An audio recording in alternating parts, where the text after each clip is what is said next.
Midweek update.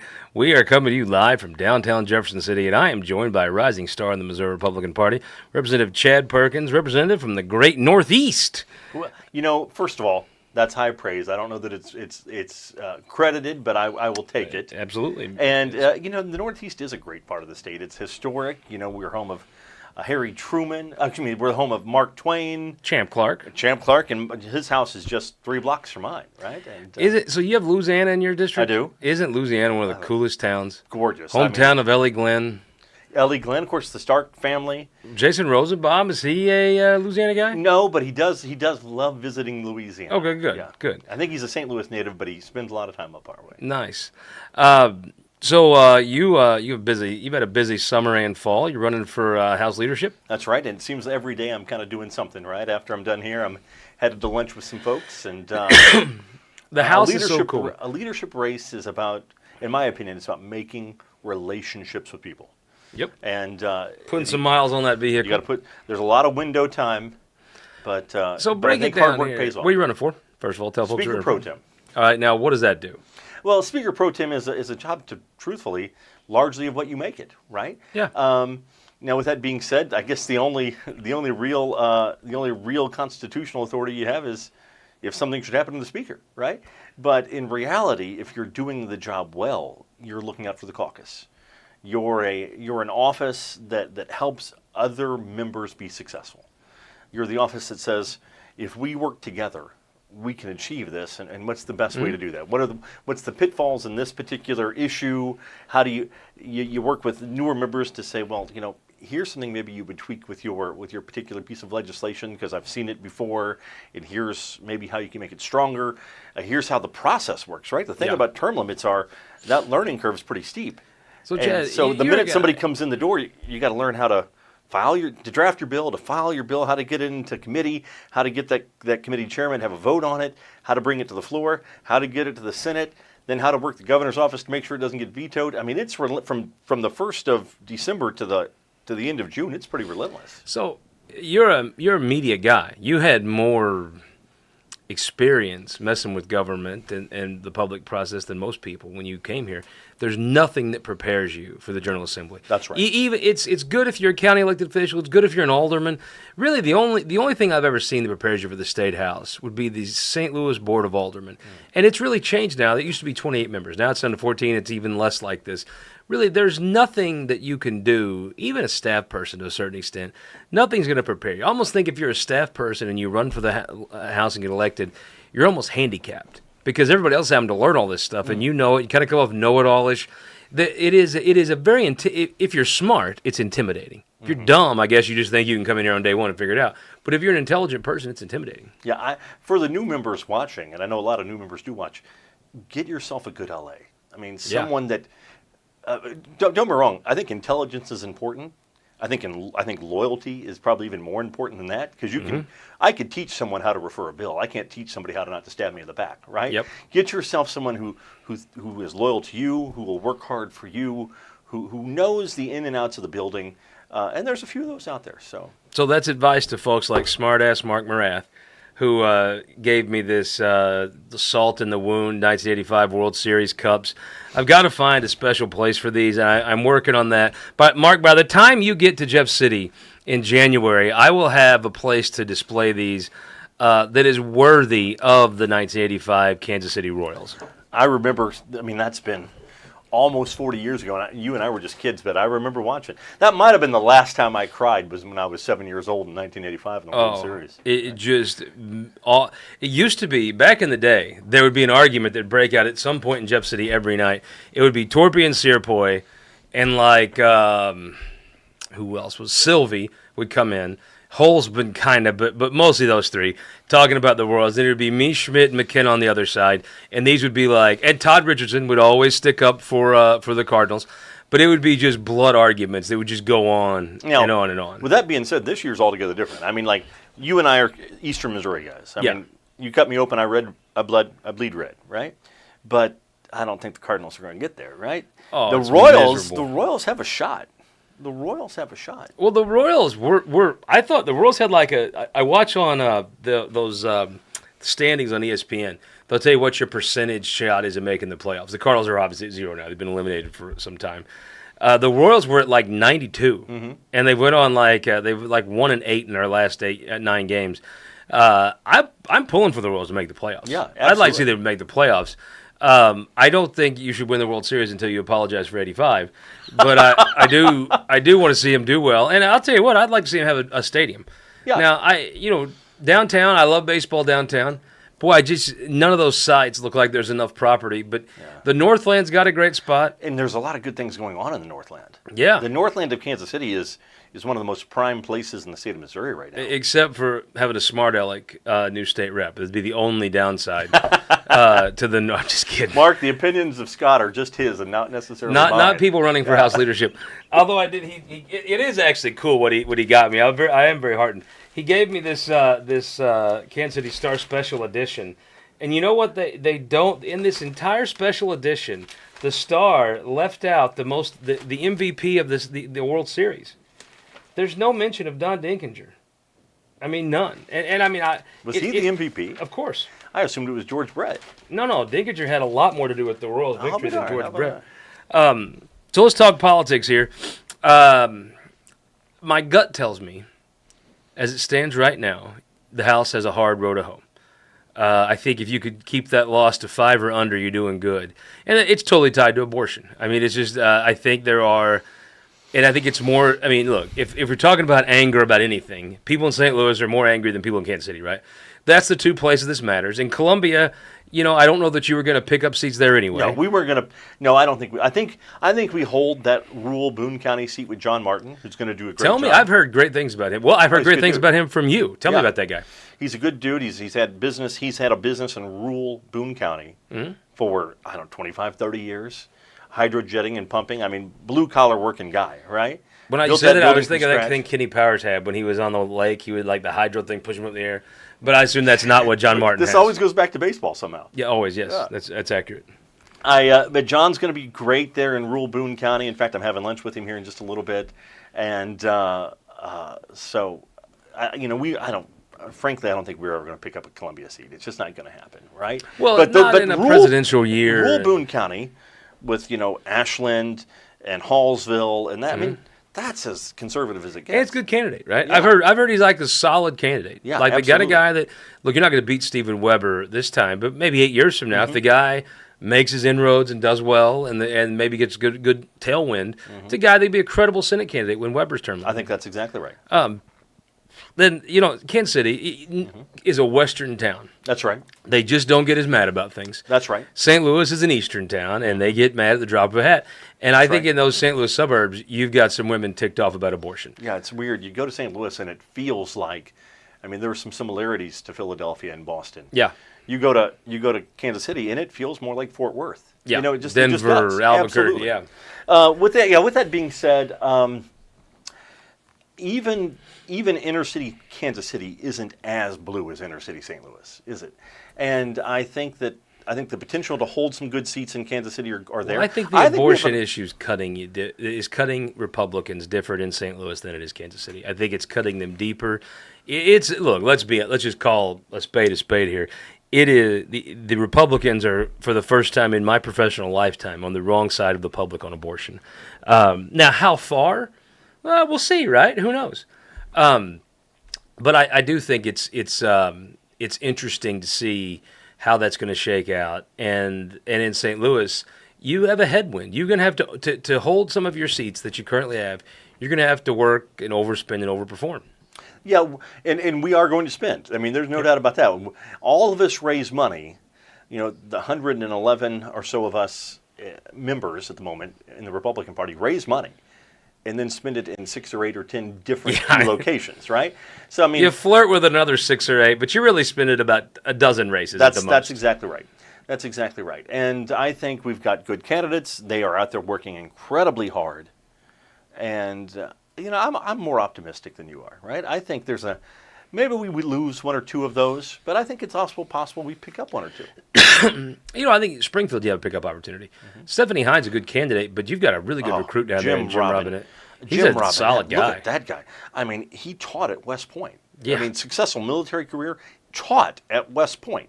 I mean, I don't know what else we could possibly expect. But I'll give my smart aleck cup of knowledge prediction here. My gut tells me Crystal Quaid gets more votes than Nicole Galloway got, and and part of it is Parsons an incumbent. Mm-hmm. That helped. The abortion thing, presidential year, Trump will run. Nobody runs stronger the third time they run for president of the United States. I feel like Crystal maybe doesn't outperform Nicole Galloway by much, but give me your thought. Under Nicole Galloway's number from 20. Yeah, she might be a little over, but I think a little over. I think a part of that is the fact that I think Crystal, just by knowing her, is a little harder worker than Nicole was, right? I mean, Nicole was state auditor for the first 2 years I was in the building, and I literally never laid eyes on the woman. I mean, I never saw her there. Crystal's a worker. I mean, she's going to work hard, and she's got a team around her. With that being said, the Republican Party has gathered around Mike Kehoe. He's an incredible candidate. He's just the bull of the woods. When he walks in a room, he's a leader. The thing about Mike Kehoe is, let's say our moms are here, and she doesn't, and none of them know anything at all about politics, and she looks around and she says, well, there's Kelton and there's Chad and there's Scott, and that guy must be the boss. I mean, he just feels. I agree. He just feels. And I always tell people, if the Capitol caught on fire, and Mike Kehoe started telling us all what to do, we just do it. That's right. There's a lot of people in the Capitol who are leaders, but if the Capitol caught on fire, be like, I'm doing what you say, dude. I'm doing what I want. Mike Kehoe told me, hey, Scott, go grab this, go do this. Mm-hmm. I would just say, okay, and do it. He just is that guy. And he has one of those stories. I don't even know if you can learn that. I almost think you'd be born that way. You got to be born with that. You got to be born with that. And he has this great American success story. Oh. I mean, the more people that can hear his story. Crystal's got a good one, too, but I agree with you. And maybe this is me as a businessman, just watching what he did. I'm with you. That story is amazing. We'll take a second to thank our sponsors. Chad's in the media. He'll understand this part. Somebody's got to pay the bills. Exactly. United Fiber, thank you all for sponsoring the show. Some of the best rural broadband in the state up in the great Northwest, about almost due west of you. Mm-hmm. Maybe a tick northwest, but on the same there was a lot of Missouri, 36 corridor. There's a lot of Missouri north of Highway 70. And a lot of beautiful parts. I was told I did Randy Tobler's show this morning, who spent a lot of time up right on the line in Memphis. Good dude. Then Chad, if you're bringing your girlfriend, shout out. Just take a second and give a shout out to her putting up with you. Well, Jamie Kime is probably a saint for dealing with me. Oh, she's clearly a woman of great patience and understanding, forgiveness, long suffering. Where would you put her up if she came to town? What hotel? Only the best. I mean, she would only. In fact. We bought a gift card at HRCC. Somebody had purchased for there. For the Courtyard by Marriott? For the Courtyard. Smart. See, this dude knows what's up. We bought a gift card for the Courtyard, and during veto session, she stayed there because if you're looking for a decent hotel in Jefferson City. It's a great hotel. I'm telling you. So you got everybody else, and then you got the Courtyard by Marriott, and Head and Shoulders. It's the finest hotel. When you go on Facebook now and you look her name up and you see her picture, you're going to be like, what? Yeah. But it's moves like that keep her with him. There might be something wrong with her vision, too. I don't know. Well, I figured cataracts. But look, Casey somehow sticks around with me. Well, I have blackmail in our family, but I think we've grown to love each other, even with me mostly having blackmail on our family. Yeah. So Kelton and I undertook a new profession. We got a news tip. We get several news tips. This one was about a department director. We heard one of the directors was at a DEI conference, which would be odd because the United States senators, the congressional delegation, your entire caucus in the House, this whole Senate caucus I've ever heard of, the Attorney General, the Lieutenant Governor, and Governor have all said, we're not doing DEI. The University of Missouri says we're not doing DEI. So why would you be at a DEI conference? So what we did, Jen, is we decided we'd make fun out of this. We would have a good time. Kelton and I put on our detective hats. I put on my Missouri Meerschaum pipe here. And I went down, and we have the department director. Then the weapon was DEI. We made a clue game out of it, Kelton and I. We argue about who's Sherlock Holmes and who's Watson. But because his mic, I don't know if you know if it's on right now. Is Kelton, your mic on? I'm Sherlock Holmes. Called it. It's all, man. You didn't even give me a chance. You're Watson. It's almost like on Top Gun, one's Maverick and one's Goose. I'm Sherlock Holmes. Called it. and then the department. So I went through, and Kelton, I'll be honest with you, I'm not going to say my detective instincts were better than Kelton's. Kelton was holding out hope that no department head would just be flagrantly insubordinate. But we got down to the day before veto session, and unfortunately, we did find that the director of insurance was at a DEI conference. Then, Representative, I know what you're saying. Was she really, Scott? And then here's a tweet promoting her at the DEI conference. If you look in the upper right-hand corner, that's a picture of her at the DEI conference. I see it, yes. Then I know what you're thinking right now. The same thing I'd be thinking. Scott, you photoshopped that. And there's one problem with that. I am not that good at computers. And Kelton's too busy. So I actually went and got her schedule. And to be fair, the department was very cooperative. They met all the legally required timelines and sent me her schedule. If you look at the top, it says 4th Annual DEI Conference on June 5th. And I know what you're thinking. Well, it's just a one-time thing, whatever. Actually, no. If you'll look here on the 4th paragraph of this is her state biography, the thing she puts on the website you pay for, and you appropriate money for. It says right here, not only is she do DEI, it's award-winning DEI. It's nationwide DEI. And DEI, as you know, means that you and Kelton are lazy and have never worked for anything in your lives, and you should probably be fired and replaced by somebody that, well, not because of the content of your character, because of the color of your skin, you should be disadvantaged. By the way, wasn't it Dr. King that said we judge people based on the content of their character? It wasn't Clore Myers. Yeah, but the answer to the game of Clue is Clore Lindley Myers. Yep. With DEI at this conference in Kansas City. It was. And so what then I was told by some folks, she was just there introducing this one-legged gal. Well, I actually have a photograph of her introducing a gal who is one-legged, right? Okay. That this is a one-time only thing. And then I was like, what about the award-winning deal? Oh, that was a misunderstanding. The plaque was written wrong.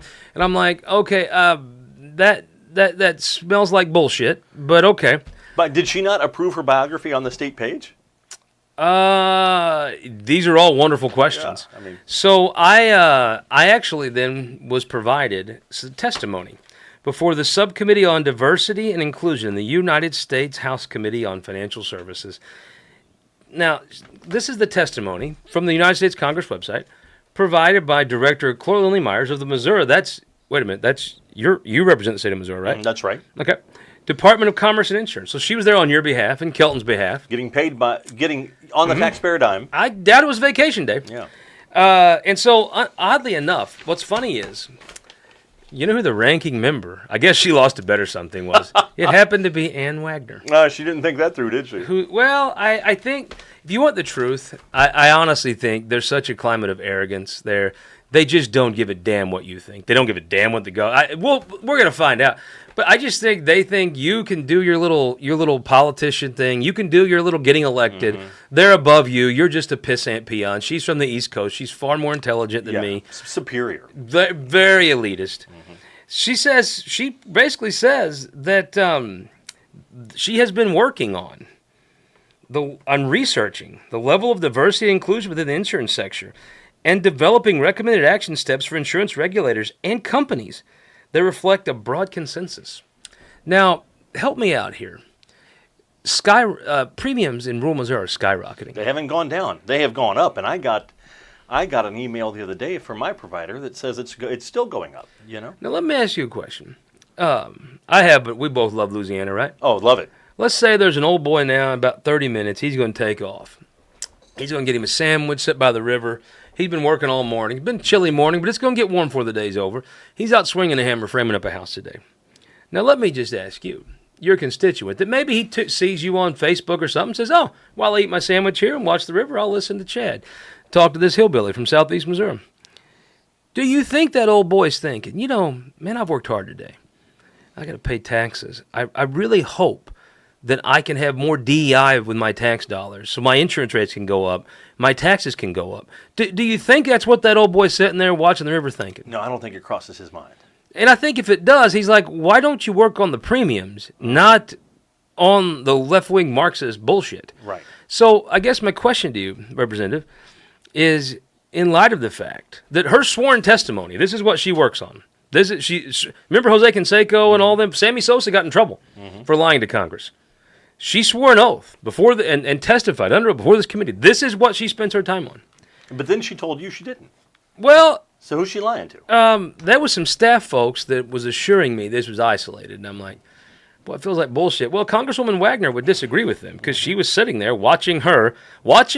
Can you imagine Ann Wagner thinking about her state tax bill and Raymond's and Mary Ruth's out working day and Stevens, and then their tax money goes, and this gal shows. I'll bet she was shocked as she could be to find this gal's from Missouri. So Nick Schroer yesterday come out and said she's got to be fired. You got to clean house. You got to strip it to the walls.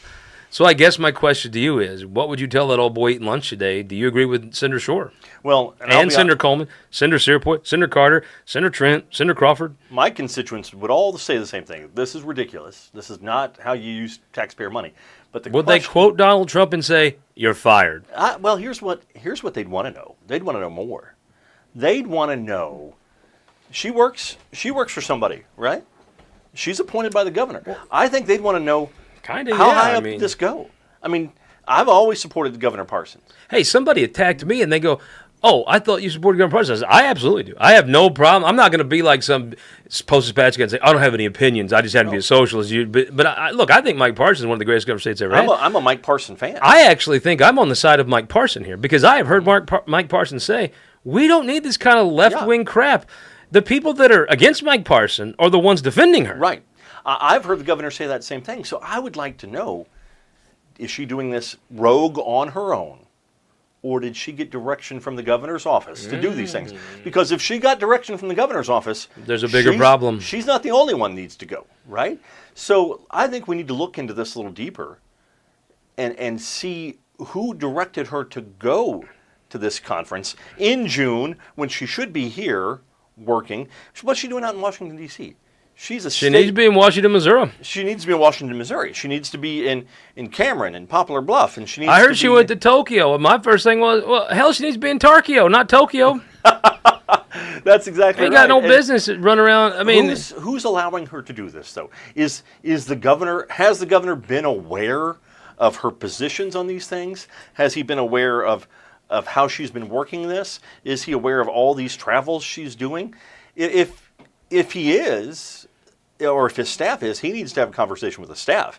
If he's not, then it might be time to look at getting rid of it. How do you find out something like that? Well, I think what we're going to do, my office, is going to request from her this information. We're going to request her schedule, not just one day, because I think if you look at one day, you cherry pick one day, you know what? And I did. Hey, and I want to be clear. Granted. The staff at the department, I requested one day, and within they beat the legal. Sometimes look, departments know when you're asking for something they don't want you to have. Absolutely. They knew this, and the department was 100% professional. Provided me the detailed. I mean, as you could tell, this is very detailed. They held nothing back. They provided me the data. I'm sure they'll provide it to you if you ask. We're going to ask for a number of days. We're also going to ask for any correspondence she might have with the governor's office regarding the conference in Kansas City, regarding her trips to Tokyo. We're going to ask for those things because if it goes higher than hers isn't the only job that needs to go. Well, I mean, I think, too, you're doing a favor, really, to obviously that old boy that's swinging a hammer right now. And that's, by the way, there's about 40,000 people I'm accountable to. Yeah. And not one of them live in Jefferson City. And I bet not one of them want their tax dollars spent on DEI stuff. That's exactly right. I mean, when the University of Missouri, not exactly known as a conservative bastion, is saying this is too woke for us, maybe the state should do the same. I mean, look, if you own a company, in your company, if you think, you know what, I think we'd make more money if we had more diversity in-house, give us some different perspectives. Yeah. We're going to specifically seek out a person that has a different perspective than you and I, or different race or gender or whatever. That's your company. You know what? Good for you. You know what kind of broadcasters? This is taxpayers. You know what kind of broadcasters I'm looking to hire? Good ones. Yeah, I don't care if they're black, white, yellow, brown. Red doesn't matter. You can be green. I want you to be. They want you to make green. Yeah, green is the color that matters in business. Yeah. So, but I think, though, I mean, so just to recap, you're saying that you're going to write to the governor's office and to the Department of Insurance and ask, who told you to do DEI? That's exactly right. And a copy of her schedule. Especially when it's fair enough. Especially when the House, the Senate, the governor, they've all made it perfectly clear, we're not into this. You talk about being Bailey's suing people a dozen at a time over this. You talk about being tone deaf. either this lady's tone deaf or whoever told her to do it is tone deaf. But they have no idea what's going on in Missouri right now. So your thing is, instead of joining Senator Shore, Senator Coleman, Senator Searpoy, Senator Carter, Senator Trent, Senator Crawford, in saying she should resign, you're saying let's give her a chance to explain. Because I never thought of it that way, but you are right. If she was told, hey, what we want to focus on in our administration is DEI and other just Marxist bullshit, then I think, and that's what she went and did. Yeah. I agree with you. I think, I never thought of this. Kelton, damn it, this whole time, we never thought about the fact that she could have been told. She might have been framed. Kelton's got one job, to give you good advice. Well, I'm gonna also Flat Dog. What the Flat Dog? Damn it! Now that Flat Dog's the minority leader, he thinks he's a big shot. Damn it, guys! The three of us, we're having a staff meeting. Me, Kelton, Flat Dog. After you leave, it could be that maybe Mike Parson pulled her aside. Now, she doesn't really come to Missouri much, so maybe he was in Tokyo and ran into her at the airport and said, hey, I got to talk to you. How high up does this go? That's what I want to know. Well, and that's I think the moral of the story here, and I've watched a lot of these. Boy, I tell you, that old gray hair's kind of starting here and it's getting up higher. The problem with not handling problems is they grow, and more questions and more people speak out. And really, I think... This is just my white trash hillbilly opinion. What do I know? What do I know? Kelton's the one that runs things here. Flat Dog outranks me around here. But I think maybe the moral of the story is handle your problems when they're small. We taught this life lesson last night, Jamie and I did to her daughter. We were at dinner. And probably Jamie did most of the teaching. Hey, I teach a good life lesson every now and then. I kind of spearheaded this to some degree. And Lucy's 11, and we're kind of flicking a little food back and forth at each other because I can be a little immature sometimes, I guess. But that's what I like about it. And she throws her napkin at me, misses me, and hits the table behind us. And then she shrunk down in her chair. She's like, we're like, you need to go apologize. And she's like, I don't want to talk to him. I said, you know what? If you own what you did wrong, and you apologize for it, people root for and you tell folks, hey, I'm going to learn from this, I ain't going to do it again, people are pretty understanding. When you hide from it, when you say it wasn't me, when you blame somebody else. You ignore the problem. That's when the real problem comes. People are pretty... That's a good point. People are pretty Maybe you are better at life lessons, damn. Yeah. But I'll just tell you, as a parent of a 15-year-old, enjoy the 11-year-old life lesson because in 2 years, she ain't going to learn nothing from anybody. Yeah. Mark that's Twain, been my experience. Mark Twain, a great Northeast Missourian, said when he was 18, his dad was pretty dumb, but it was pretty incredible how much the old man learned in the next 10 years.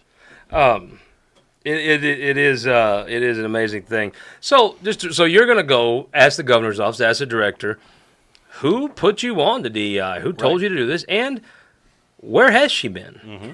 That is interesting information. I know some of your colleagues in the House have tried to get information out of the department. They didn't have as good of a luck as I did. Because I have to say, whoever's handling the comms and the sunshine requests at that office, 100% professional. Mm-hmm. Totally professional.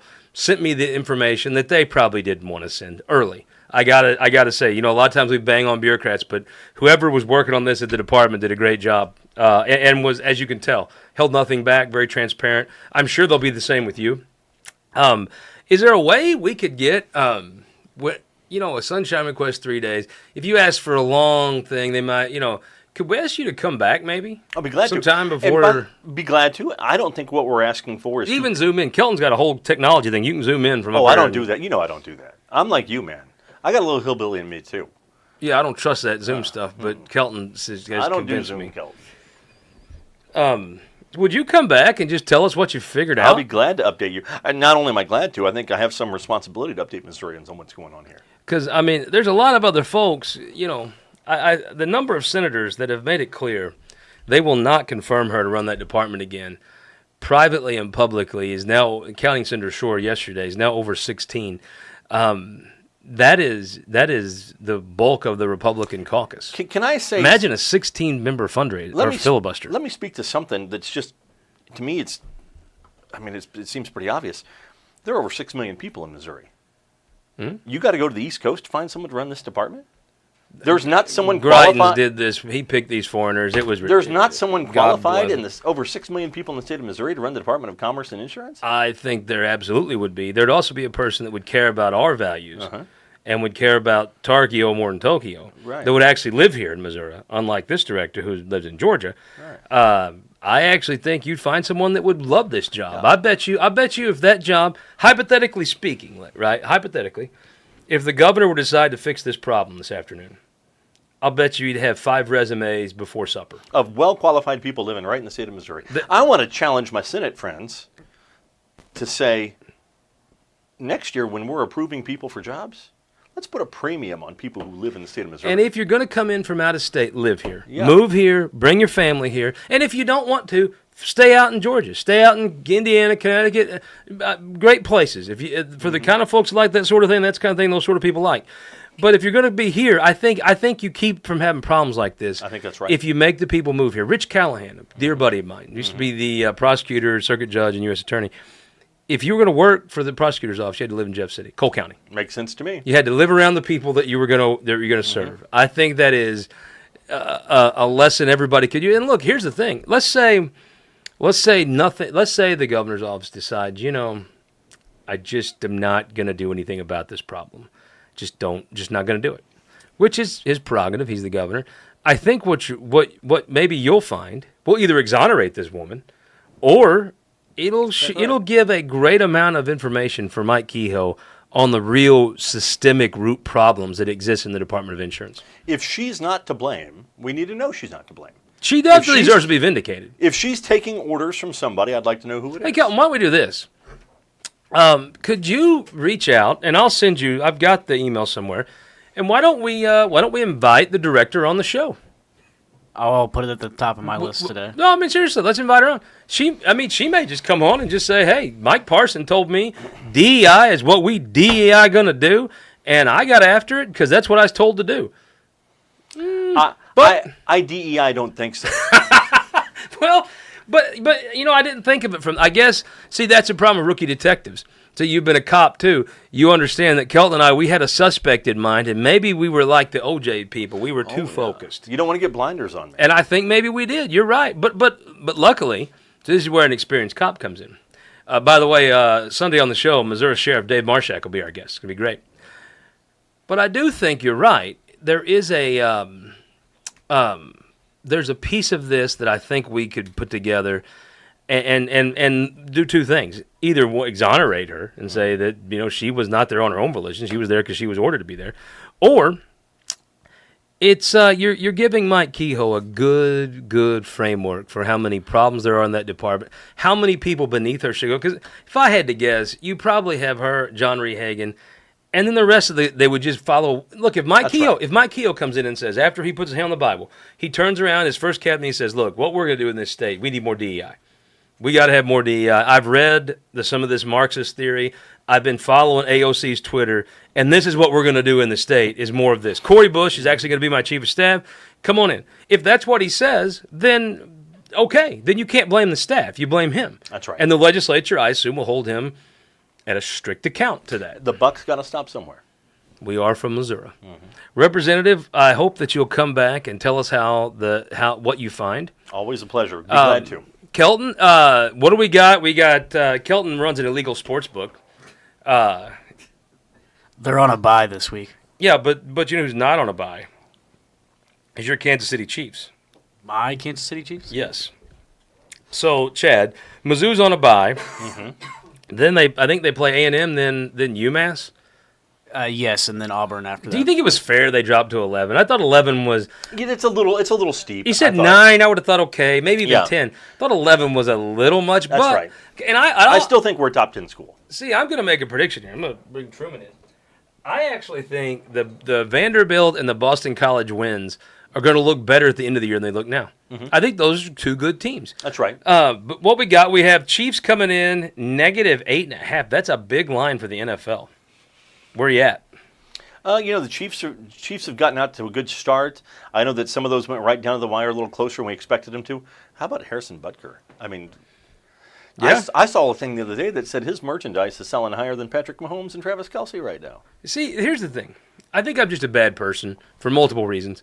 But also because, if you're an actor or an athlete and you have political views, I don't care. That's right. I just don't care. I wouldn't have bought a Harrison Buckner jersey a year ago, and I wouldn't buy one now. Even though I agree with his political views, I'm like, I want you to kick field goals, which he does at a great level. I'm a music guy, right? So many of them are lefties. I mean, I'm not just going to Ted Sure. Nugent. I'm not just going to Ted Nugent concerts. There's not a lot of that Alec out there. Baldwin, left-wing actor. Great actor. Great actor. Great actor. I'll watch an Alec Baldwin. Now, I guess now he quit acting because of the shooting, but before then, I Dixie Chicks, I didn't like the Dixie Chicks before, and I don't like them now. My favorite quote on this is what Michael Jordan said when they asked him about his politics. Remember that? He said, Democrats and Republicans both buy tennis shoes. So. Yep, I think you're right. So before we let you go, the Chiefs 8.5 is a big line. Yeah. Kelton, you run the sports book here. It's totally legal, by the way. Quote, trust us. What do you think? I'm going to take the Chiefs. By? With 8, you're going to give 8.5? That's not that much. You are the biggest homer. He is such a homer. Yeah. This is, by the way, a road game, too, just so you know. They are at the Chargers. Oh. You know what? Chiefs by 3. I'm with Kelton. So what's happened is Kelton thinks he's a big shot now that he's a sports bookie. The last 2 weeks, I have picked – he always picks Mizzou and gives the points. It could be 1,000 points. He'd give the points. I picked Mizzou to win but not to cover both times. Kelton, can you look back in your records and see who was right both the last 2 weeks? It's complicated, but I think those games were closer than they should have been. I think we were very lucky to beat Vanderbilt. I think that if I'm Vanderbilt, I'm thinking I should have won that game. I'm thinking I'm lucky to get out alive. I would argue that Mizzou didn't win, that Vanderbilt just lost on that missed field goal. I think that's probably right. By the way, why is Sportsbookie the thing he's most proud of? He's the senior producer of This Week in Missouri Politics. Well, I think he makes more money at sports booking than he does. If the FBI is listening, I don't make any money off that at all. All of it pays more than the House of Representatives. That is true. So you're gonna 8.5 Chiefs at the Chargers. You're gonna take the Chargers. No. Well. You're gonna I don't know that the Chiefs. You're gonna take the Chiefs, but you're not gonna take them to cover. That's right. Okay, you're a homer. I am going to be a homer too and take the Chiefs. Gussie's kind of gotten into it. This game, I mean, the cool thing about the Chiefs, they're finally playing on Sunday. You know, half the time they play Sunday night, Thursday, Monday night. This is a Sunday, 3:25 West Coast. Perfect. I think Chad's going to be right, but I'm gonna homer it up and say I'm going to take the Chiefs. Representative Chad Perkins, thank you so much. Appreciate the time. Please keep us posted and come back and tell us what you find. Certainly will. Be glad. Thank you, sir. My pleasure. It's Chad Perkins, rising star of the Republican Party, Northeast Missouri, running for Speaker Pro Tem in the next General Assembly. We will see you Sunday with Missouri Sheriff